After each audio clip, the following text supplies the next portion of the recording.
খারাপ সময় আপনার পাশে থাকবে, তারাই আপনার আপন মানুষ, আপনার রক্তের মানুষ, সে কিনা বলে। অনেক বউ দেখবেন স্বামীর খারাপ সময় আসলে স্বামীকে ডিভোর্স দিয়ে আর এক জায়গায় চলে যায়। আর বিশ্বাস করুন আমার কথা, যারা প্রবাসে থাকে বেশিরভাগ প্রবাসীর বউরা পরকীয়ায় লিপ্ত হয়ে যায়। এবং আমার মনে হয় বেশিরভাগ যুবকদের চরিত্র নষ্ট হওয়ার পেছনে একজন মেয়ের চরিত্র সবচেয়ে দায়ী হয়ে থাকে যুবক। আচ্ছা, জয়পুরহাট সদর বা শহর এখান থেকে কয় মিনিট হবে আনুমানিক? 8-10 কিলো। আচ্ছা বলেন তো, জয়পুরহাটের মেয়ে সবাই কি পর্দাশীল? সবাই পর্দাশীল না। আপনি দেখেন এই যে বিশ্বরোগ, এই রোগটার নাম কি ভাই? আচ্ছা, আমাদের রোড তো খুবই রানিং রোড দেখলাম। আচ্ছা ভাবেন তো, আপনি যাচ্ছেন আপনার গাড়ি নিয়ে, গাড়ি আছে আপনার 80-তে বা 100-তে, হঠাৎ করে দেখলেন গাড়ি ড্রাইভিং করা অবস্থায় একজন সুন্দরী মেয়ে শাড়ি পরে, মেকআপ করে, মাথায় ওড়না নাই, জাস্ট একদম ওপেনলি ঘুরতেছে, চোখ পড়ে গেছে তার দিকে। আপনার গাড়ি তো আর রাস্তায় নয়, কুয়ায় গিয়ে পড়বে। এবার আমি বলতে চাই, যেই মেয়েরা বলেন যে আমাদের পোশাকের দোষ কেন, পুরুষদের চোখের দোষ, আমি বলতে চাই আপনার পোশাক ভালো হইলে পুরুষদের চোখ নষ্ট হইতে পারত না যুবক ভাই। কই, আমরা তো বোরকাওয়ালের দিকে বাজে চোখে তাকাতে চাই না। এখন বলবেন হুজুর মাঝে মাঝে বোরকাওয়ালিও ধর্ষণ হয়।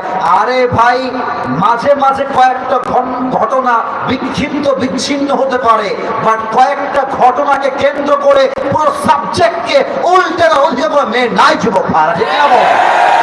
একটা কথা, যেই মেয়ে ফাতেমার আদর্শে আদর্শবান হবে তার সংসার টিকবে। যেই মেয়ে স্বামীর খারাপ অবস্থায় তার হাত ছাড়বে, ওই মেয়ে যেখানেই যাবে তার সংসার কোথাও টিকবে না যুবক ভাই।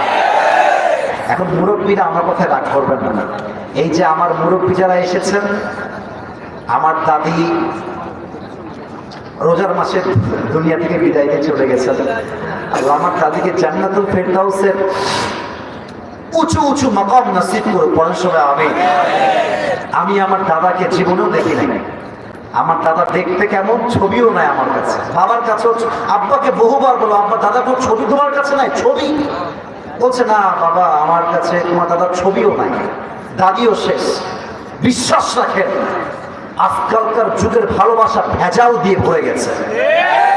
আপনি খাঁটি ভালোবাসা দেখতে চাইলে আপনার দাদিকে দেখবেন, নানিকে দেখবেন, নানাকে দেখবেন, নানিকে দেখবেন।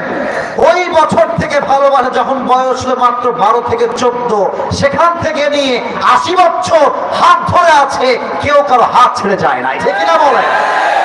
ফাতেমার জীবন থেকে শিক্ষা, অভাব আসতে পারে, খাবার নাই, ডাল নাই, চাল নাই, ভাত নাই। আমার কথা একটা, স্বামী তুই ভালো থাকবি বা খারাপ থাকো, আমি তোমার সঙ্গে ছিলাম, আছি, মৃত্যু পর্যন্ত আমি তোমার সঙ্গেই থাকবো। ঠিক কিনা বলে? এবার বলুন তো, আমার নবীজির বউ ছিল কয়টা? এই যে ভয় পেয়ে গেছে, 11টা। বলেন সবাই কয়টা? আচ্ছা একটু প্রশ্ন করে দেখি সবাইকে, নবীর প্রথম বউয়ের নাম কি ছিল? ভয় কেউ, নাম কিছু বলেন সবাই। আচ্ছা থামেন, একটু ওয়েট করেন। এখন বাজে রাত 12টা 7। কমিটির ভাইদেরকে আমি ওয়াদা করেছি 1 ঘন্টা, আমার ফর্ম আছে 1 ঘন্টার বেশি না। 1 ঘন্টা হয়ে গেছে। তবে আসলে সত্য কথা ভাই, সব জায়গায় আসলে নিয়ম ফর্ম দিয়ে কাজ হয় না, মাঝে মাঝে ভালোবাসা দিয়েও হিসাব করতে হয় যুবক ভাই। তো 12টা বেজে পার হয়ে গেছে, আপনাদের ওয়াজ শুনতে কোনো আপত্তি নাই তো? আমার যে ওয়াদা কিন্তু ডান, বাট এখন যে ওয়াজ হবে এটা ওয়াদার ওয়াজ, এটা ভালোবাসার ওয়াজ হবে। ঠিক কিনা বলেন? সবাই একটু হাত তুলবেন, সবাই একটু হাত তুলবেন। আমি যা বলতে বলবো সবাই তাই বলবেন। বলেন সবাই হুজুর। মাশাআল্লাহ, আওয়াজ তো খুব ভালো। আরেকবার বলেন সবাই হুজুর। আমরা জয়পুরহাটের সন্তান, আপনাকে ওয়াদা দিলাম, শেষ হাদিস শুনে দোয়া করে বাসায় যাব। তার আগে আমরা কেউ